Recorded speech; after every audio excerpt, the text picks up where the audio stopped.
কথায় আছে, পরিকল্পনা করে যুদ্ধ শুরু করা গেলেও পরিকল্পনা অনুযায়ী যুদ্ধ শেষ করা যায় না। বর্তমান ইরান যুদ্ধ সেই বাস্তবতা নতুন করে আবারও সামনে নিয়ে এসেছে। ট্রাম্প নেতানিয়াহু জুটি ভেবেছিল যে তারা হামলা করে খামেনিকে হত্যা করলেই ইরানে ক্ষমতার পালাবদল ঘটবে, সেই সাথে মাত্র সপ্তাহের ব্যবধানে তারা বিজয়ী হয়ে যুদ্ধ শেষ করবে। কিন্তু ক্রমাগত হামলার শিকার হলেও ইরান এখনও ভেঙে পড়েনি।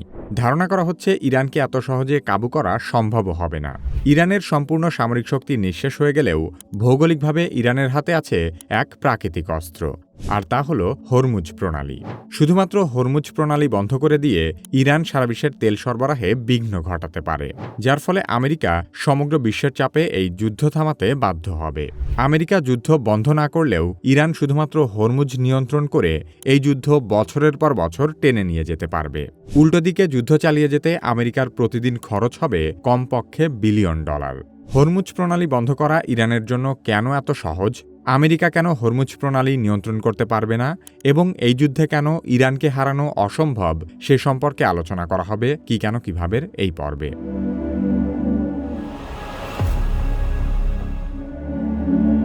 ভৌগোলিকভাবে পারস্য উপসাগরের উত্তর পার সম্পূর্ণ ইরানের মধ্যে রয়েছে।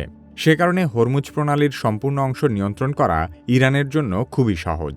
উপকূল থেকে ক্ষেপণাস্ত্র, ড্রোন, মাইন ও দ্রুতগতির নৌকা ব্যবহার করে তারা যে কোনো নৌবহরের উপর আক্রমণ করতে পারে। ইরান বহু বছর ধরে উপকূলে অ্যান্টিশিপ মিসাইল এবং সামুদ্রিক মাইন ব্যবহার করার সক্ষমতা তৈরি করেছে। এগুলো সাধারণ তেলবাহী জাহাজ তো বটেই, বড় বড় যুদ্ধজাহাজের জন্যও বিশাল বড় হুমকি। আমেরিকা দাবি করেছে হরমুজ প্রণালীতে মাইন বসানোর কাজে ব্যবহার করা ইরানের সকল যুদ্ধজাহাজ তারা ধ্বংস করে দিয়েছে। কিন্তু সত্যিকার অর্থে এখান দিয়ে যাতায়াত করা তেলবাহী জাহাজ আটকাতে খুব বেশি কিছু করার দরকার পড়ে না। হরমুজ প্রণালীতে মাত্র ৩ কিলোমিটার প্রস্থের 2টি শিপিং লেন রয়েছে। তাছাড়া এই অঞ্চলের সমুদ্রের গভীরতাও অত্যন্ত কম। তাই এত অল্প জায়গায় এত বড় বড় জাহাজকে টার্গেট করা শিশুদের ভিডিও গেম খেলার চেয়েও অনেক সহজ। ইরানের ভূখণ্ডের যে কোনো জায়গা থেকে মাত্র $1,000 ড্রোন দিয়ে হামলা করে $1,000,000 জাহাজ ধ্বংস করা সম্ভব। সেই সাথে এসব জাহাজে থাকা কয়েক $1,000,000 বিপুল পরিমাণ জ্বালানি ড্রোন হামলার বিস্ফোরণকে বাড়িয়ে দিতে পারে বহুগুণ। আমেরিকা আর ইসরায়েল যদি ইরানের সকল মিসাইল আর ড্রোন সক্ষমতা ধ্বংসও করে দেয়, তারপরও ইরানের সামুদ্রিক মাইনগুলো এই অঞ্চলের জন্য ত্রাস হিসেবে কাজ করবে। সামুদ্রিক মাইন বিভিন্ন ধরনের হয়ে থাকে, তবে মোটা দাগে সেসব মাইনকে 2টি ভাগে ভাগ করা যায়। একটি ধরন হলো কন্ট্যাক্ট মাইন এবং অন্যটি হলো ইনফ্লুয়েন্স মাইন। কন্ট্যাক্ট মাইন হলো সবচেয়ে পুরনো ও সহজ ধরনের মাইন। এগুলো গোলাকার ধাতব বলের মতো দেখতে এবং এর চারপাশে থাকে ছোট ছোট হর্ন বা শিংয়ের মতো সেন্সর। যখন কোনো জাহাজ এই মাইনের সাথে ধাক্কা খায় তখন সেই হর্ন সক্রিয় হয়ে বিস্ফোরণ ঘটায়। ইরানের কাছে থাকা মাহাম-1 এই ধরনের মাইন। এগুলো প্রায় 120 কেজি বিস্ফোরক বহন করতে পারে এবং অগভীর পানিতেও এগুলো অনায়াসেই কাজ করে। অন্যদিকে ইনফ্লুয়েন্স মাইন জাহাজের সাথে সরাসরি ধাক্কা লাগার অপেক্ষা করে না। এই ধরনের মাইন সাধারণত সমুদ্রের তলদেশে বসানো থাকে। এগুলো সেন্সরের মাধ্যমে জাহাজের উপস্থিতি বুঝতে পারে। সাধারণত জাহাজ চলার সময় বেশ উচ্চমাত্রার শব্দ হয়। এসব মাইন জাহাজের ইঞ্জিনের শব্দ শনাক্ত করে এবং জাহাজ কাছাকাছি এলে নিজে নিজেই বিস্ফোরিত হতে পারে। সাম্প্রতিক সময়ে আমেরিকা ইরানের মাইন উৎপাদন এবং মাইন সংরক্ষণাগারেও হামলা চালিয়েছে বলে খবর এসেছে। কিন্তু আমেরিকা যদি ইরানের সকল যুদ্ধজাহাজ আর উন্নত মাইন ব্যবস্থা ধ্বংসও করে দেয়, তাতেও কিচ্ছু আসে যায় না, কারণ হরমুজ প্রণালী নিয়ন্ত্রণ করার জন্য ইরানের বেশি বড় জাহাজের দরকার নেই। সে কারণে ইরানের ইসলামিক রেভলিউশনারি গার্ড কর্পস বা IRGCর নৌবাহিনী আশুরা ক্লাস ফাস্ট অ্যাটাক বোট তৈরি করেছে। এগুলো মূলত পারস্য উপসাগর ও হরমুজ প্রণালীর মতো সরু সমুদ্রপথে দ্রুত আক্রমণ চালানোর জন্যই তৈরি করা হয়েছে। ইরানের নৌকৌশলে বড় বড় যুদ্ধজাহাজের বদলে অসংখ্য ছোট দ্রুতগতির নৌকা ব্যবহার করা হয়।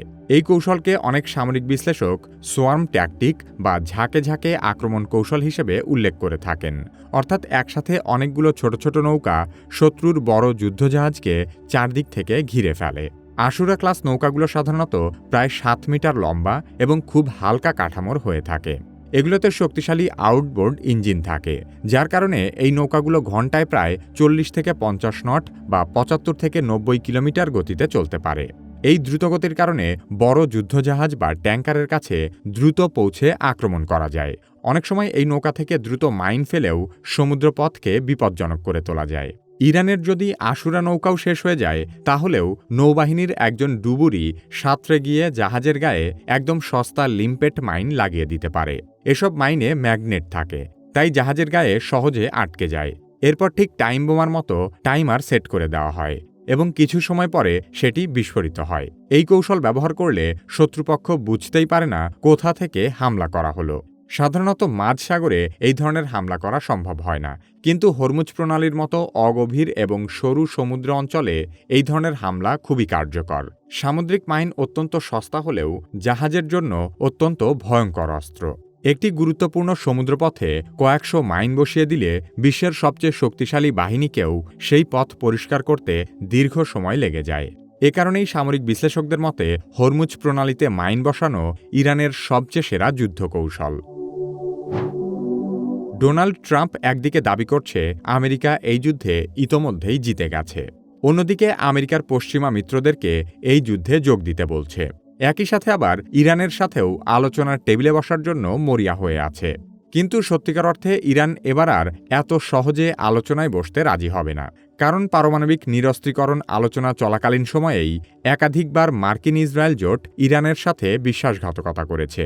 বিশেষ করে গত বছর জুন মাসে ইরান ইসরায়েলের মধ্যে ঘটা 12 দিনের যুদ্ধে ইসরায়েলের যুদ্ধবিরতি কৌশল ইরান খুব ভালো করেই বুঝে গেছে। বর্তমানে উপসাগরীয় অঞ্চলে আমেরিকার সামরিক উপস্থিতি দুর্বল হয়ে পড়েছে। ইসরায়েলের ক্ষেপণাস্ত্র প্রতিরক্ষা মিসাইলও ফুরিয়ে গেছে। এমন পরিস্থিতিতে আমেরিকার যুদ্ধবিরতি প্রস্তাবের আসল উদ্দেশ্য হল যুদ্ধ আপাতত বন্ধ করে ইসরায়েল আর আমেরিকা তাদের প্রতিরক্ষা ব্যবস্থা আরেকটু গুছিয়ে নিবে। ইসরায়েলের আয়রন ডোমের শেষ হয়ে যাওয়া মিসাইলের মজুদ বাড়িয়ে যুক্তরাষ্ট্র এবং ইসরায়েল মিলে কয়দিন পর আবারও ইরানে হামলা চালাবে। তাছাড়া ইসরায়েলই পৃথিবীর একমাত্র দেশ যারা যতবারই যুদ্ধবিরতি চুক্তি করেছে ততবারই যুদ্ধবিরতি চুক্তি ভঙ্গ করেছে। তাই ইসরায়েলকে বিশ্বাস করার মতো বোকামি আর হতেই পারে না। আলোচনার মাধ্যমে যুদ্ধ বন্ধ করার জন্য ইরান আমেরিকার সামনে বেশ কয়েকটি শর্ত দিয়েছে, যার অন্যতম শর্ত হল আমেরিকা যদি মধ্যপ্রাচ্য থেকে তাদের সকল সামরিক ঘাঁটি সরিয়ে নেয়, শুধুমাত্র তখনই আলোচনা সম্ভব, তার আগে নয়। কিন্তু এই শর্ত মেনে যুদ্ধবিরতি তো সম্ভবই নয়, বরং যুদ্ধ আরও বাড়তে পারে। আমেরিকা আর ইসরায়েলের মতো নীতিহীন শত্রুদের সাথে লড়াই করার জন্য ইরান 1980-র দশক থেকেই প্রস্তুতি নিতে শুরু করেছিল।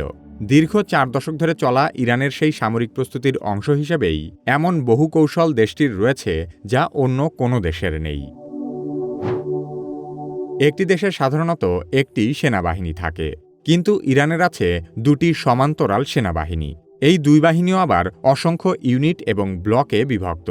ইরানের সেনাবাহিনী ইউনিটগুলোর বিস্তারিত বর্ণনা শুনলে সাধারণ মানুষ তো বটেই, যে কোনো দেশের সামরিক জেনারেলরাও সহজেই বিভ্রান্ত হয়ে যাবে। ইরানের কেন একাধিক সেনাবাহিনী আছে এবং এরা কিভাবে কাজ করে সে সম্পর্কে জানতে চাইলে কিভাবে এই ভিডিওটি দেখতে পারেন। বর্তমান সময়ে এআই না শিখলে আপনি নিশ্চিতভাবেই পিছিয়ে পড়বেন। যারা নিজে নিজে এআই এর ব্যবহার শুরু করতে ভয় পাচ্ছেন, তারা কিভাবে একাডেমির এআই দক্ষতা কোর্সে ভর্তি হতে পারেন। ভিডিও ডেসক্রিপশন ও পিন কমেন্টে কোর্সের লিংক দেওয়া আছে।